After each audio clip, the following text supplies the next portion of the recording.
اللهم صل على محمد وعلى آل محمد كما صليت على إبراهيم وعلى آل إبراهيم إنك حميد مجيد. اللهم بارك على محمد وعلى آل محمد كما باركت على إبراهيم وعلى آل إبراهيم إنك حميد مجيد. قال الله تبارك وتعالى في القرآن المجيد والفرقان الحميد: أعوذ بالله من الشيطان الرجيم. بسم الله الرحمن الرحيم. سبحان الذي أسرى بعبده ليلا من المسجد الحرام إلى المسجد الأقصى الذي باركنا حوله لنريه من آياتنا إنه هو السميع البصير. وقال النبي صلى الله تعالى عليه وسلم: خيركم خيركم لأهله وأنا خيركم لأهلي، أو كما قال عليه الصلاة والسلام. اللهم صل على سيدنا ومولانا محمد وعلى آل سيدنا ومولانا محمد وبارك وسلم وصل عليه. اللهم صل على سيدنا ومولانا محمد وعلى آل سيدنا ومولانا محمد وبارك وسلم وصل عليه.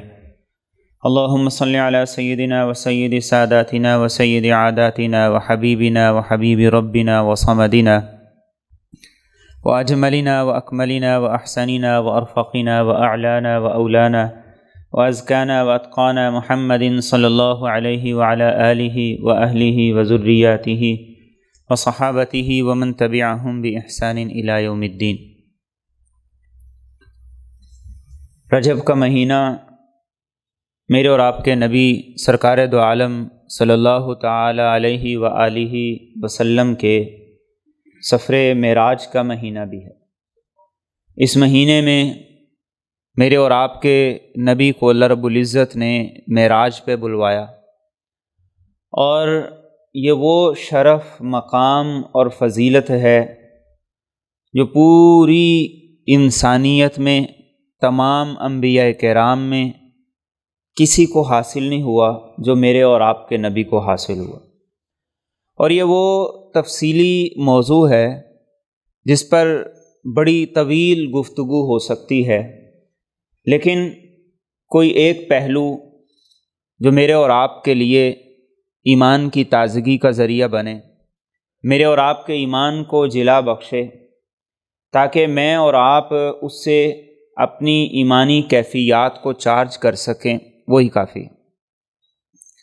سفر معراج یہ وہ سفر تھا کہ میرے اور آپ کے نبی صلی اللہ علیہ وسلم تمام بلندیوں کو پار کرتے ہوئے لامکاں تک پہنچے، اور ایسے مقام تک پہنچے جس کا اندازہ لگانا مشکل ہے، اندازہ نہیں لگایا جا سکتا۔ ایسے ایسے معجزات، نشانیاں رونما ہوئیں کہ جو انسانی عقل اور سوچ کے اعتبار سے بظاہر ناممکن ہی نظر آتی ہیں۔ اس لیے میرے اور آپ کے رب نے جب معراج کے سفر کا تذکرہ کیا تو اس کا آغاز کیا سبحان الذی اسری بعبدہ۔ تمہارے ذہن میں یہ آتا ہے یہ کیسے ہوا، یہ کیسے ہوا، یہ ہو نہیں سکتا، یہ ہو نہیں سکتا، یہ ناممکن نظر آتا ہے، یہ عقل نہیں مانتی، یہ بات دل میں نہیں اترتی۔ تو فرمایا سبحان الذی اسری بعبدہ، وہ ذات تمام نقائص سے پاک ہے، تمام عیوب سے پاک ہے، جو اپنے بندے کو معراج پر لے گئی۔ لے جانے والا وہ ہے، طے کرنے والا وہ ہے، سیر کروانے والا وہ ہے، مشاہدہ کروانے والا وہ ہے۔ تو جب وہ تمام عیوب سے پاک ہے، تمام نقائص سے پاک ہے، تو تم اپنی چھوٹی عقل کو اس کے دین کے تابع کرو۔ جو وہ کہہ رہا ہے وہ سچ کہہ رہا ہے۔ تم کائنات کو نہ دیکھو، تم دنیا کے اصول قوانین کو نہ دیکھو، دنیا میں کیا ہو سکتا ہے کیا نہیں ہو سکتا یہ نہ دیکھو، یہ دیکھو کہ اس دنیا کا مالک، خالق، اس کائنات اور کو چلانے والا، اس کے نظام کو بنانے والا کیا نہیں کر سکتا۔ سبحان الذی اسری بعبدہ، وہ ہر چیز پر قادر ہے، وہو علی کل شیء قدیر، وکان اللہ علی کل شیء مقتدرا، وہ ایک چیز کے کئی روپ بدل سکتا ہے، کئی رنگ بدل سکتا ہے اور اسے کئی مراحل سے گزار سکتا ہے، اس کو دیکھو جس وقت اس سفر معراج کا تمہارے سامنے تذکرہ ہو۔ اور سفر معراج کس لیے تھا؟ لِنُرِيَهُ مِنْ آیاتنا، کہ اللہ فرماتے ہیں تاکہ ہم کچھ اپنی نشانیاں دکھائیں، کچھ معجزات دکھائیں۔ اور نشانیاں اور معجزات کون سے تھے؟ کوئی عام نہیں تھے۔ معجزات تو اس زمین پر بھی میرے اور آپ کے نبی صلی اللہ علیہ وسلم نے دکھائے، اور ایک نہیں کئی۔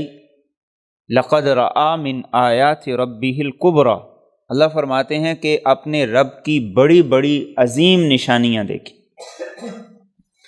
اور یہ سب کچھ چند لمحوں میں ممکن ہوا۔ آپ تشریف لے گئے، وضو کر کے تشریف لے گئے تھے، بستر سے اٹھ کے گئے تھے، دروازہ کھول کے گئے تھے۔ آپ جب واپس آئے ہیں وضو کا پانی بھی بہہ رہا تھا، بستر پہ حرارت بھی تھی، گرم تھا، اور جو دروازہ کھول کے گئے تھے اس کی زنجیر اور اس کی کنڈی حرکت کر رہی تھی۔ یہ ہے سبحان الذی اسری بعبدہ لیلا من المسجد الحرام۔ لے جانے والا وہ ہے، کرنے والا کو وہ ہے، وہ قادر مقتدر ہے، اس کی ذات کے لیے کچھ بھی ناممکن نہیں ہے۔ قرآن کریم میں دو مثالیں موجود ہیں۔ ایک مثال ہے حضرت عزیر علیہ السلام کی۔ عزیر علیہ السلام ایک بستی سے گزر رہے ہیں، آپ دیکھتے ہیں تباہ حال ہے، خستہ حال ہے، مکان اجڑے ہوئے ہیں، ہڈیوں سے گوشت اترا ہوا ہے، ڈانچے پڑے ہوئے ہیں، ہڈیاں بھی الگ الگ ہیں۔ اب عزیر علیہ السلام گزرتے گزرتے اپنے آپ سے یہ سوال کرتے ہیں کہ ان کو اللہ کیسے زندہ کرے گا؟ فَأَمَاتَهُ اللَّهُ مِئَةَ عَامٍ ثُمَّ بَعَثَهُ۔ قرآن کہتا ہے کہ اللہ رب العزت نے 100 سال کے لیے عزیر علیہ السلام کو سلا دی۔ پھر جب اٹھایا تو پوچھا کم لبثت، کتنا عرصہ سوئے رہے؟ عزیر علیہ السلام نے سورج کو دیکھا، لبثت یوما او بعض یوم، ایک دن سویا ہوں یا دن کا کچھ حصہ سویا ہوں۔ اللہ نے فرمایا نہیں، بل لبثت 100 عام، 100 سال تک سوئے رہے ہو۔ فانظر الی طعامک وشرابک لم یتسنہ، فرمایا اپنا کھانا دیکھو، اپنا مشروب دیکھو، بالکل بدبودار نہیں ہوا، بالکل ویسے ہی فریش ہے، تازہ ہے۔ وانظر الی حمارک، گدھے کو دیکھو۔ اب گدھے کو دیکھا، ہڈیاں پڑی ہوئی ہیں، گوشت کا نام و نشان کوئی نہیں، کھال کوئی نہیں، ہڈیاں بھی بوسیدہ ہوئی پڑی، اور دوسری طرف کھانا ہے بالکل تازہ ہے، فریش ہے، اس میں کسی قسم کی کوئی تبدیلی تغیر نہیں آیا۔ یہ اللہ نے کیا کر کے دکھایا کہ اس کھانے پر جو 100 سال کا وقت تھا اسے ایسے گزار دیا جیسے چند لمحے ہوتے۔ کھانے پر اگر 100 سال کا وقت گزرا ہوتا تو کھانا خراب ہو جاتا۔ ایک لیمٹ ہے، ہم رات کا پکاتے ہیں، صبح تک اس کو فریج میں نہیں رکھیں گے، خراب ہو جائے گا۔ یہ قرآن کریم نے ایک مثال دی کہ اس کھانے پر، اس پینے پر جو 100 سال کا وقت تھا وہ ایسے گزر گیا جیسے چند لمحے ہیں۔ جو قرآن نے ایک مثال دی، وقت سمٹ گیا۔ قرآن کریم نے ایک دوسری مثال بھی ہمیں دی ہے، حضرت سلیمان علیہ السلام کا واقعہ ہے سورہ نمل کے اندر، تفصیلی واقعہ ہے۔ آپ اپنے مشیروں سے پوچھتے ہیں ایکم یأتینی بعرشہا قبل ان یأتونی مسلمین، کون ہے جو بلقیس کا تخت اس کے آنے سے پہلے پہلے لے آئے؟ قال عفریت من الجن، ایک دیو ہیکل جن کھڑا ہوا، اس نے کہا انا آتی کا بھی، قبل ان تقوم من مقامک، آپ اپنی جگہ سے کھڑے ہوں اس سے پہلے وہ تخت آ جائے گا۔ سلیمان علیہ السلام خاموش رہے۔ ایک دوسرا شخص، قال الذی عنده علم من الکتاب، جس کے پاس کتاب کا علم تھا، جو اللہ کے نام سے واقف تھا، اس نے کہا انا آتیک بہ قبل ان یرتد الیک طرفک، پلک جھپکنے سے پہلے اس کا تخت یہاں پر آ جائے گا۔ اور ایسا ہی ہوا۔ اب آپ اس مثال میں جو قرآن کریم نے بیان کی، یہ واقعہ جو قرآن کریم نے بیان کیا، ہزاروں میل کا سفر سمٹ گیا۔ تو دو مثالیں ہیں، عزیر علیہ السلام کے واقعے میں زمانہ اور وقت سمٹ گیا، سلیمان علیہ السلام کے واقعے میں آصف برقیہ نے جو تخت لایا اس میں فاصلہ سمٹ گیا۔ دو مثالیں قرآن کریم نے دی۔ تو میرے اور آپ کے نبی جب سفر معراج پہ گئے، وقت بھی سمٹ گیا، فاصلے بھی سمٹ گئے، اور ایسے طریقے سے اللہ نے طے کروا دیے، لیلم من المسجد الحرام الی المسجد الاقصی۔ قرآن کہتا ہے کہ اس کو کوئی صدیاں نہیں لگیں، کوئی دن نہیں لگے، چند لمحے میں اللہ نے اس سفر کو پورا کر دی، اور ایسے پورا کیا کہ جیسے ہی آپ اس کائنات سے نکلے ہیں پوری کائنات رک گئی ہے، اور آپ اس کائنات میں واپس آئے ہیں تو پوری کائنات چلنے لگی ہے۔ آپ اس کل کائنات کی جان اور روح ہیں، آپ کے بغیر اس کائنات کا وجود نہ ہو سکتا تھا نہ ہو سکتا ہے۔ آپ اس کائنات میں اللہ کی طرف سے ایسی معزز شخصیت ہیں جن کے لیے اس کائنات کو بنایا گیا۔ تو آپ نکلے اس کائنات سے، ہر چیز رک گئی، ساکن ہو گئی، ٹھہر گئی۔ آپ واپس تشریف لے آئے، ہر چیز چلنے لگی اور ہر چیز اپنا اپنا سفر طے کرنے لگی۔ تو یہ میرے اور آپ کے نبی کا معجزہ تھا۔ اور پھر اس سفر میں جو کچھ آپ نے دیکھا، سفر مکمل کر کے آپ واپس آ گئے۔ اب واپس آنے کے بعد بھی کچھ ایسی نشانیاں، معجزات تھے جو اس بات کی دلیل تھی کہ آپ واقعتاً اپنے جسم اطہر کے ساتھ تشریف بھی لے گئے تھے اور آپ نے یہ سب کچھ دیکھا بھی تھا۔ بہت سی گواہیاں تھیں۔ چنانچہ اللہ کے رسول صلی اللہ علیہ وسلم نے سن 6 ہجری میں، جس وقت صلح حدیبیہ ہوا، 10 سال کا معاہدہ ہوا مسلمانوں اور مشرکین کے درمیان میں، لڑائی نہیں ہوگی، تو آپ نے موقع کو غنیمت سمجھتے ہوئے پوری دنیا کے جو بادشاہ تھے، حکمران تھے، انہیں خطوط لکھے اور اسلام کی دعوت دی۔ مجھے اور آپ کو، میرے اور آپ کے نبی کا یہ عمل ایک سوال کرتا ہے آج کے سارے مسلمانوں کو، کہ کیا ہم نے صرف دعوت غیر مسلموں تک پہنچائی، جو عام غیر مسلم ہیں، جو ہمارے پاس کام بھی کرتے ہیں، ہمارے ارد گرد بھی ہیں؟ اللہ کے رسول صلی اللہ علیہ وسلم نے بڑے بڑے سرداروں کو خطوط لکھے اور اس میں اسلام کا پیغام لکھا، اسلام قبول کرنے کی دعوت دی۔ 2 سپر پاور طاقتیں تھیں۔ ایک کی طرف آپ نے حضرت دحیہ کلبی رضی اللہ تعالیٰ عنہ کو بھیجا، قیصر روم کے پاس گئے، خط پیش کیا، تو اس نے کہا کہ میں یہ دیکھنا چاہتا ہوں کہ جو شخص دعویٰ کر رہا ہے یہ واقعتاً اپنے دعوے میں سچا ہے یا نہیں سچا۔ اس نے کہا کہ اس کے جاننے والا کوئی یہاں پہ ہے تو اسے لایا جائے۔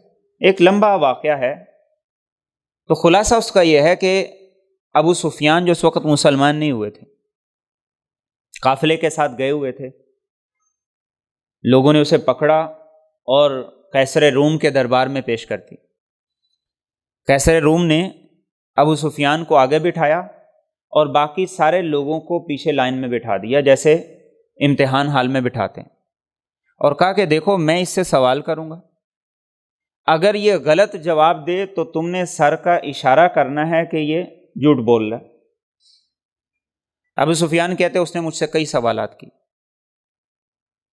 میں چاہنے کے باوجود بھی جھوٹ نہیں بول سکا، لیکن میرے ذہن میں ایک بات آئی کہ کیوں نہ معراج کے واقعے کا تذکرہ کیا جائے، اس سے یہ واقعی یہ سمجھ جائے گا کہ وہ شخص جھوٹا نبوت کا دعویٰ کر رہا ہے۔ چنانچہ ابو سفیان کہتے ہیں کہ میں نے کہا ساری باتیں تو آپ نے کہا سچ ہیں، اور اس نے واقعتاً کہا کہ یہ سچے نبی ہیں، سارے پیغمبروں نے جن کے بارے میں بات کی تھی یہ وہی ہیں، اور ساری نشانیاں پائی جاتی۔ تو ابو سفیان کہتے ہیں کہ میں نے سوچا کہ اب یہ ایک آخری میرے پاس تیر ہے، اس کے ذریعے سے میں بات کر کے آپ کو نعوذ باللہ جھوٹا ثابت کرنے کی کوشش کروں۔ تو ابو سفیان کہتے ہیں کہ میں نے یہ بتایا کہ وہ کہتے ہیں میں معراج پہ گیا، براق آئی، بیت المقدس گیا، وہاں پہ دروازہ میرے لیے کھولا گیا، اس دروازے کے سامنے ایک پتھر تھا جس میں سوراخ کر کے نشان لگا کے جبریل امین نے اس براق کو باندھا، اور اس کے بعد پھر میں آسمانوں تک گیا۔ تو ابو سفیان کہتے ہیں کہ میں تو بیان کر رہا تھا تاکہ یہ کہا جا سکے کہ یہ باتیں اپنی طرف سے بنا رہے ہیں، لیکن ایک پادری بولا کہ یہ جو کہہ رہے ہیں سچ کہہ رہے ہیں۔ آپ دیکھیے کہ معراج کے سفر کو 8 سال تقریباً گزر چکے، تو قیصر روم نے پوچھا تم کیسے کہہ سکتے ہو یہ سچ کہہ رہے ہیں؟ تو قیصر روم نے کہا کہ میرا روز کا معمول تھا، میں بیت المقدس سے نکلتا تھا، سارے دروازے بند کرتا تھا، اور اس واقعے کو امام ابن کثیر نے اور امام ابو نعیم اصفہانی نے اپنی کتابوں میں باقاعدہ لکھا ہے، کوئی ہوائی باتیں نہیں ہیں۔ تو میں روزانہ دروازوں کو بند کرتا تھا، جس دروازے سے ہماری کتابوں میں امام الانبیاء کی آمد کا تذکرہ ہے، ایک رات جب میں وہ دروازہ بند کر رہا تھا تو وہ دروازہ بند نہیں ہو رہا تھا۔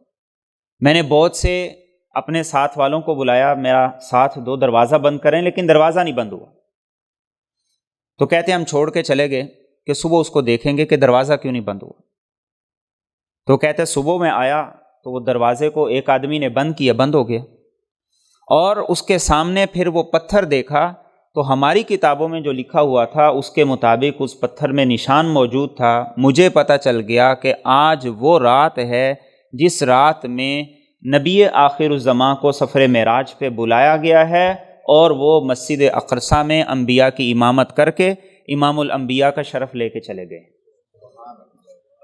اور امام ابو نعیم کہتے ہیں کہ وہ پتھر جس سے براق کو باندھا گیا تھا اس کو میں نے خود اپنی زندگی میں دیکھا ہے، لوگ اس پتھر کے پاس جاتے تھے، برکت کے لیے اسے ہاتھ لگاتے تھے، چومتے تھے، اور یہ عقیدت اور محبت ہے۔ آج لوگ ماں باپ کی نشانیاں سنبھال سنبھال کے رکھتے ہیں۔ میرے اور آپ کے نبی کے جسم اطہر سے، میرے اور آپ کے نبی کے جسم اطہر کے کسی بھی ٹکڑے سے جس چیز کو مس ہو گیا، چھو لیا، وہ ہمیشہ کے لیے مبارک اور بابرکت ہو گئی۔ صحابہ کی بڑی عقیدت اور محبت کی مثال ہے۔ ایک صحابی رسول تھے، میرے اور آپ کے نبی صلی اللہ علیہ وسلم نے ایک دفعہ اپنا دست شفقت ان کے ہاتھ پہ پھیرا، ان کے سر پہ پھیرا، اپنا دست شفقت ان کے سر پہ پھیرا تو محبت کا یہ عالم تھا کہ سر کے سارے بال کٹواتے تھے، لیکن جہاں میرے اور آپ کے نبی کا ہاتھ لگا تھا بال نہیں کٹواتے تھے، کہتے تھے یہاں ہاتھ لگا ہے یہ بال نہیں کٹوانا۔ یہ محبت کا عالم تھا۔ آج ہر چیز کو بدعت کہنے کا رواج ہو گیا، ہر چیز کو بدعت کا نام دینے کا ایک ٹرینڈ ہو گیا۔ بدعت میں اور محبت میں بڑا فرق ہے، اور جتنی محبت میرے اور آپ کے نبی سے مجھے اور آپ کو ہونی چاہیے، اس کائنات میں کوئی اور ایسا ہے ہی نہیں جو اس قابل ہو کہ اس سے اتنی محبت کی جائے۔ اس کائنات میں کوئی اس مقام کا، اس مرتبے کا ہے ہی نہیں اور صرف اتنی بات نہیں ہے، خود جناب نبی کریم رؤوف الرحیم صلی اللہ علیہ وسلم نے یہ بات ارشاد فرمائی، فرمایا کہ کوئی آدمی اس وقت تک مومن ہو ہی نہیں سکتا جب تک میں اس کی نظر میں اس کی اولاد سے، اس کے باپ سے، اس کی ماں سے، یہاں تک کہ ساری انسانیت سے زیادہ محبوب نہ بن جائے۔ اور محبت کی علامت اور نشانی کیا ہوتی ہے؟ محبت کی علامت اور نشانی یہی ہوتی ہے کہ جب محبوب کا تذکرہ ہوتا ہے تو پھر دل کرتا ہے اور ہو، پھر دل مچلتا ہے، انسان کے کلیجے کو ٹھنڈ پڑتی ہے، وہ چاہتا ہے کہ تذکرہ اور ہو، تعریف اور ہو، وہ پھر پابندیاں نہیں لگاتا کہ یہ نہ بات ہو، یہ نہ بات ہو، یہ نہ بات ہو۔ یہ محبت کی علامت اور نشانی ہے۔ اور محبت کی علامت اور نشانی یہ بھی ہے کہ محبوب کا تذکرہ جتنا بھی زیادہ ہو، جتنا بڑھتا چلا جائے، انسان کا شوق اتنا ہی زیادہ اس کے تذکرے کو سننے کے لیے بڑھتا چلا جائے، اس کی کوئی حد نہیں ہوتی، لیمٹ نہیں ہوتی۔ تو یہ گواہی میرے اور آپ کے نبی کے سفر معراج کی کس نے دی؟ ایک پادری نے دی۔ کہاں دی؟ قیصر روم کے دربار میں دی۔ اور میں اور آپ اندازہ کیجئے کہ میرا اور آپ کا رب کتنا بے نیاز ہے، کتنا بے نیاز ہے۔ ایک غیر مسلم سپر پاور طاقت، اس کے سامنے ایک غیر مسلم کی زبان سے گواہی دلوائی جا رہی۔ میرا اور آپ کا رب اپنے دین کے معاملے میں اللہ کی قسم میرا اور آپ کا محتاج نہیں۔ ہم اس بات کو اپنے لیے اعزاز سمجھیں، فخر سمجھیں کہ اس نے ہمیں مسلمان بنایا، اس نے ہمیں آپ کا امتی بنایا، اس نے ہمارے دلوں میں آپ کی محبت پیدا کی، اس نے ہمیں کلمے کی نعمت اور دولت دی، اور کاش کہ ہمیں اس کی حقیقت پتہ چلے۔ تو یہ ایک گواہی تھی میرے اور آپ کے نبی کے سفر معراج کی۔ اور بھی گواہیاں تھیں۔ اللہ کے رسول صلی اللہ علیہ وسلم فرماتے ہیں کہ جب میں سفر معراج سے واپس آیا، صبح بیدار ہوا، اپنے بستر پہ تھا، اٹھا ہوں، تہجد پڑھی ہے، اور تہجد پڑھ کے میں مسجد حرام میں چلا گیا۔ چچا زاد بہن حضرت علی المرتضیٰ کرم اللہ وجہہ کی حقیقی بہن تھی، آپ کی چچا زاد تھی ام ہانی، ان سے آپ نے سفر معراج کا تذکرہ کیا۔ تو انہوں نے کہا کہ یا رسول اللہ صلی اللہ علیہ وسلم، آپ یہ کسی سے نہ بتائیں، کسی کو بیان نہ کریں، مذاق بن جائے گا، لوگ کیسے مانیں گے؟ میرے اور آپ کے نبی صلی اللہ علیہ وسلم کا جواب میرے اور آپ کے لیے بڑا سبق رکھتا ہے۔ آپ نے ارشاد فرمایا کہ اللہ کی بات ہے، اس کو کہنا ضروری ہے، اس کے کہے بغیر کوئی چارہ نہیں، اس کو چھپایا نہیں جا سکتا۔ جہاں کہنا ہے کہنا ہے، وہاں یہ نہیں دیکھنا لوگ مانیں گے یا نہیں مانیں گے، منوانا اس کا کام ہے، بات کرنا ہماری ذمہ داری ہے۔ چنانچہ فجر کے بعد آپ حتیم کے پاس تشریف لے گئے، ابو جہل موجود تھا، بڑے سردار موجود تھے۔ آپ نے کہا کہ رات ایسے ایسے واقعہ ہوا، ایسے میں گیا ہوں، ایسے مراحل طے کیے، ایسے میں واپس آ گیا۔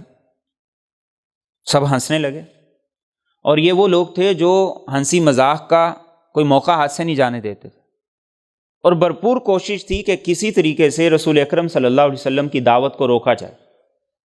تو ابو جہل نے کہا کہ کیا تم یہ بات اپنی ساری قوم کے سامنے کہہ سکتے ہو؟ آپ نے کہا بالکل، جو تمہارے سامنے کہہ سکتا ہوں اپنی قوم کے سامنے بھی کہہ سکتا ہوں۔ گلیوں میں لوگوں کو دوڑایا کہ سب کو اکٹھا کرو، مسلمان بھی آ گئے، غیر مسلم بھی آ گئے، اور اس نے کہا کہ اب بتائیے کیا ہوا۔ اللہ کے رسول صلی اللہ علیہ وسلم نے دوبارہ اس سارے واقعے کو مینوان بیان کر دیا کہ ایسے میں گیا، ایسے واپس آیا، جب واپس آیا میرا بستر بھی گرم تھا، پانی بھی بہہ رہا تھا جس سے میں وضو کر کے گیا تھا، اور دروازے کی زنجیر بھی ہل رہی تھی، کائنات کے نظام میں کوئی تبدیلی تغیر نہیں آیا، اور میں اتنا طویل سفر کر کے واپس آ گیا۔ سارے تالیاں بجانے لگے، ہنسنے لگے۔ تو ایک تاجر کھڑا ہو گیا، اس نے کہا کہ آپ بتائیے کہ آپ بیت المقدس بھی گئے تھے؟ آپ نے کہا میں گیا تھا، انبیاء کی امامت کروائی تھی۔ اس نے کہا کہ بتاؤ بیت المقدس کے دروازے کتنے ہیں، کھڑکیاں کتنی ہیں، اور وہاں پہ چھتیر اور گارڈر کتنے پڑے ہوئے ہیں؟ اب میں اور آپ اس مسجد میں بیٹھے ہیں، یہ تو مجھے بھی نہیں پتا کہ اس مسجد میں پنکھے کتنے لگے ہیں، 12 سال ہو گئے مجھے۔ آپ سے پوچھا جائے مسجد کے ٹوٹل دروازے کتنے ہیں، آپ ایک دفعہ سوچ میں پڑیں گے کتنے دروازے ہیں۔ لیکن میرے اور آپ کے نبی نے جب واقعہ معراج ان کے سامنے بیان کیا تھا تو سوچ سمجھ کے نہیں بیان کیا تھا، اللہ کے اعتماد پہ بیان کیا تھا۔ اب اس کا نتیجہ کیا ہوا؟ آپ فرماتے ہیں فجل اللہ لی بیت المقدس، اللہ نے بیت المقدس کو میرے سامنے لائیو کر دیا۔ اس کی 3D نہیں، اس کی 5D 7D اللہ نے میرے سامنے کر دی۔ وہ پوچھتے دروازے کتنے ہیں، سارے کاؤنٹ ہو کے سامنے آ جاتے۔ وہ پوچھتے کھڑکیاں کتنی ہیں، میں بتا دیتا۔ وہ پوچھتے فلاں جانب میں کون سا دروازہ ہے، کتنے شتیر ہیں، کتنے گارڈر ہیں، میں ایک ایک چیز ان کو بتاتا جاتا۔ تو آخر میں انہوں نے کیا کہا؟ انہوں نے کہا کہ نہیں، یہ کافی نہیں، اور کوئی دلیل ہونی چاہیے، اور کوئی گواہی ہونی چاہیے۔ ماننے والے کے لیے کسی معجزے کی ضرورت نہیں، جس نے نہیں ماننا اس کے لیے ساری کائنات بھی معجزہ بن جائے وہ نہیں مانتا۔ آج دنیا میں کتنے ایسے لوگ موجود ہیں جو کہتے ہیں کہ یہ کائنات کسی نے نہیں بنائی، خود بخود بن بھی گئی ہے، چل بھی رہی ہے، ایک دھماکہ ہوا اور ایسے ایسے یہ کائنات چل رہی۔ کیسے بیوقوف لوگ موجود ہیں، اور کتنے ہی ایسے لوگ موجود ہیں جو قرآن کو اور اس کی تعلیمات کو حق اور سچ سمجھتے ہیں لیکن اس کے باوجود بھی ایمان نہیں لاتے، اور کتنے ہی ایسے بھی موجود ہیں جو اپنے آپ کو مسلمان بھی کہتے ہیں، اپنے نبی کا پیروکار بھی کہتے ہیں، لیکن اتباع پیروی کے لیے تیار نہیں۔ تو انہوں نے کہا کہ نہیں، یہ تو آپ نے جادو سے بتایا۔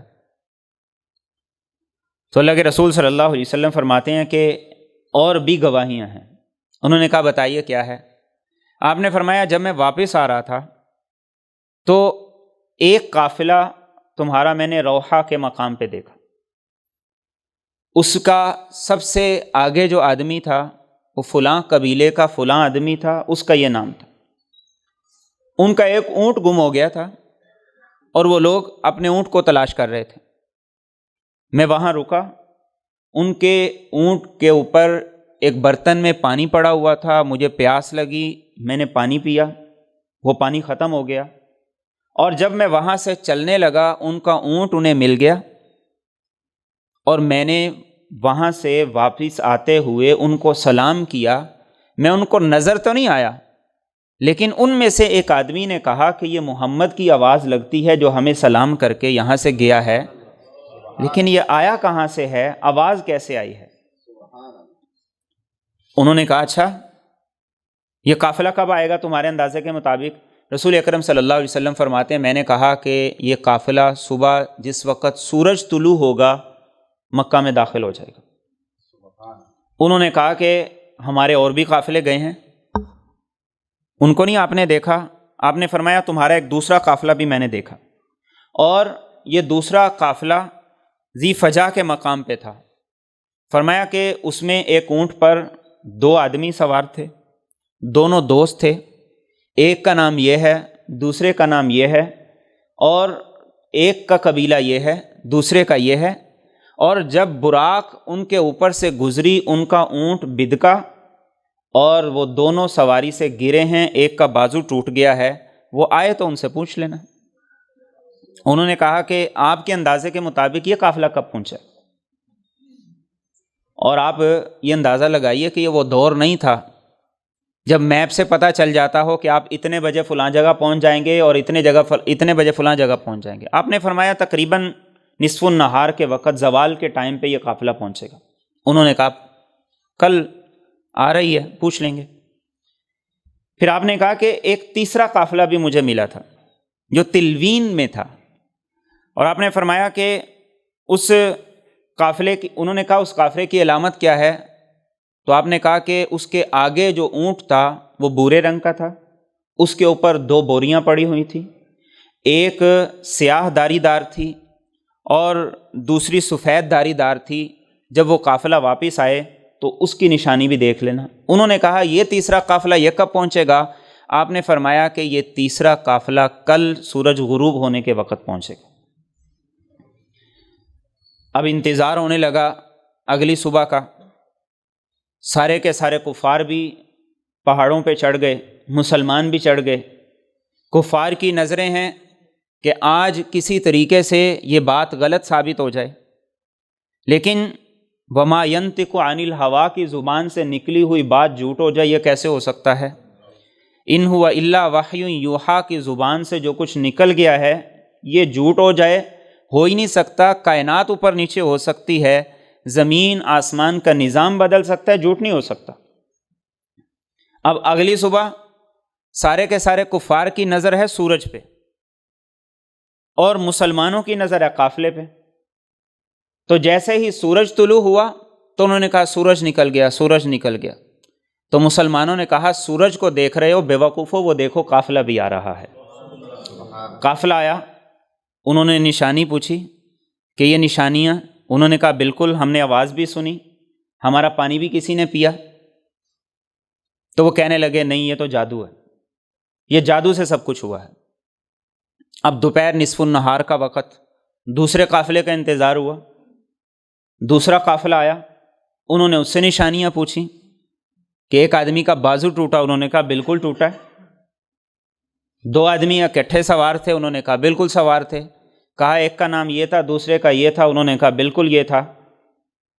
تو جب ساری باتیں پوری ہو گئیں تو انہوں نے کہا کہ یہ بھی جادو ہے، ہم نہیں مانتے۔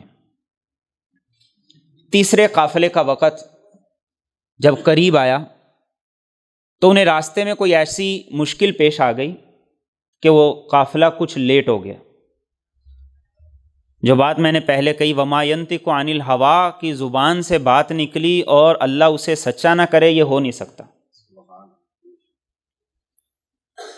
اب قافلہ لیٹ ہونے لگا، مشرکین خوشیاں کرنے لگے کہ دیکھو ابھی تک قافلہ آیا نہیں اور سورج بالکل ڈوبنے والا ہے۔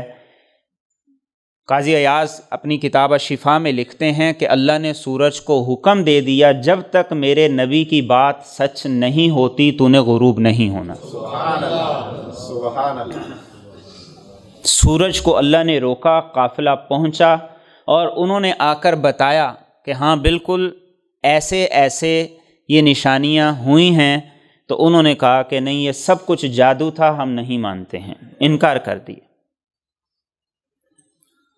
اور پھر ہمیشہ کے لیے اللہ نے بھی کیا کیا، ان کے دلوں پر مہر لگا دی، ٹھپا لگا دیا۔ وَنُقَلِّبُ أَفْئِدَتَهُمْ وَأَبْصَارَهُمْ كَمَا لَمْ يُؤْمِنُوا بِهِ أَوَّلَ مَرَّةٍ۔ اللہ کا قانون ہے، جب اللہ ایک دفعہ کسی کو بات سمجھا دیں اور وہ سمجھنے کے باوجود نہ مانے تو اللہ کیا کرتے ہیں، اسے کہتے ہیں ٹھیک ہے جا مرضی کر، موج کر۔ اللہ پھر اس کا راستہ چھوڑ دیتے، جہاں مرضی جائے، جو مرضی کرے۔ میرے اور آپ کے دل میں کسی نیکی کا جذبہ پیدا ہو جانا، اطاعت فرما برداری کا خیال آ جانا، کسی عمل کے لیے تحریک اور قوت کا پیدا ہو جانا، یہ اللہ کی طرف سے ایک عظیم نعمت ہے، اسے فوراً قابو کرے۔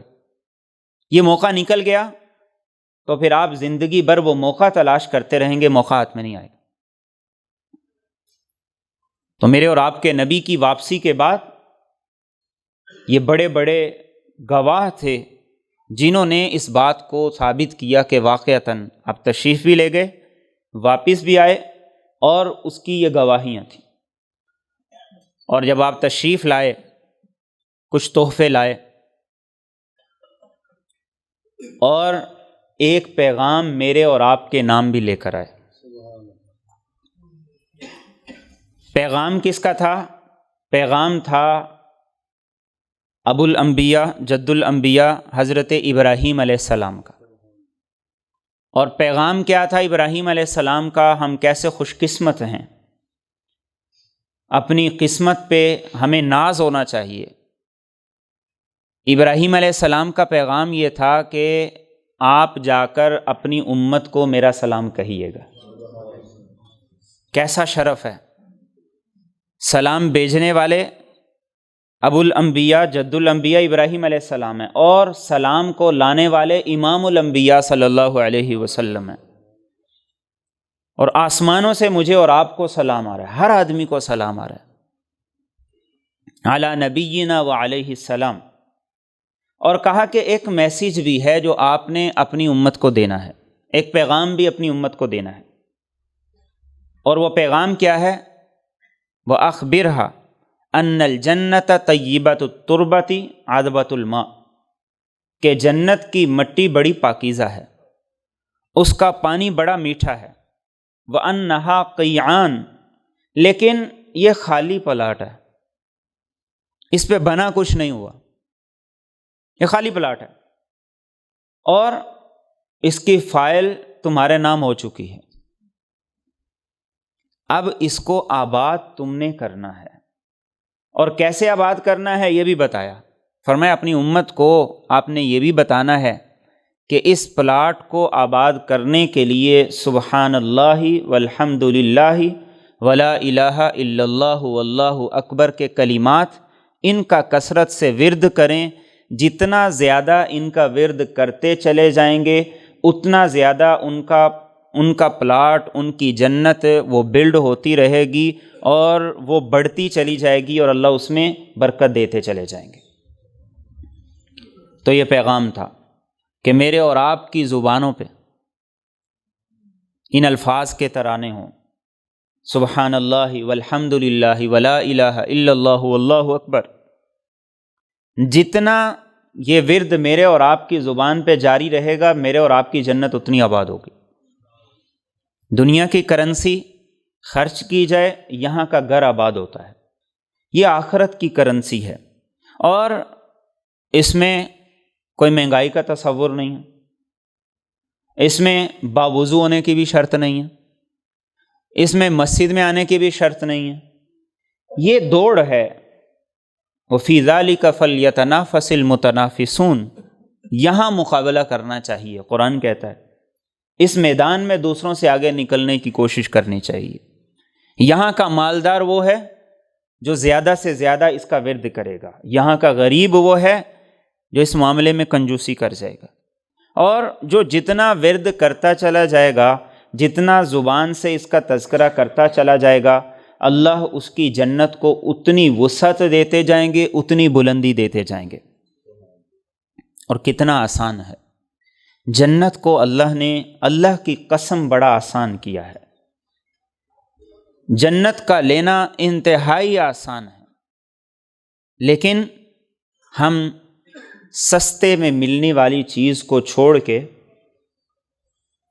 آسانی سے ملنے والی جنت کو چھوڑ کے، اور وہ جنت جو بہت ایکسپینسو ہے۔ اللہ کے رسول صلی اللہ علیہ وسلم نے ارشاد فرمایا کہ جنت میں ایک کوڑے کی جگہ، سادہ لفظوں میں یوں سمجھ لیں، ایک بالشت کی جگہ پوری دنیا بھی بیچ دی جائے نہیں خریدی جا سکتی، ایسی قیمتی جنت ہے، اور مجھے اور آپ کو فری میں مل رہی، تھوڑی سی محنت سے مل رہی، تھوڑی سی کوشش سے مل رہی۔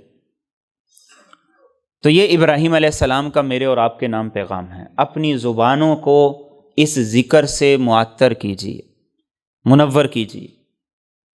اور اللہ کے رسول صلی اللہ علیہ وسلم نے سفر معراج میں دیکھا، آپ نے دیکھا کہ ایک آدمی عرش کے نور میں لپٹا ہوا ہے۔ میں نے پوچھا کہ اس آدمی کا ایسا کون سا عمل ہے کہ عرش کا نور اس کے ساتھ لپٹا ہوا ہے؟ تو کہا گیا اس کی جو صفات تھیں ان میں سے ایک صفت یہ تھی کہ اس کی زبان ہر وقت اللہ کے ذکر سے تر رہتی تھی۔ اور آپ نے صحابہ کو وصیت بھی کی، لا یزال لسانک رطبا من ذکر اللہ، زبان کو ذکر میں نہیں لگائیں گے، فضولیات میں لگے گی، گناہ کے کاموں میں لگے گی۔ اور یقیناً آج جس چیز کی کمی ہے وہ یہ ہے، ہماری زبانیں ذکر سے خالی ہو چکی، ہمارے دل ویران ہو چکے، کھنڈر بن چکے۔ تو ان کی آبادی بھی اور میرے اور آپ کے جنت کے پلاٹ کی آبادی بھی ان کلمات سے ہے۔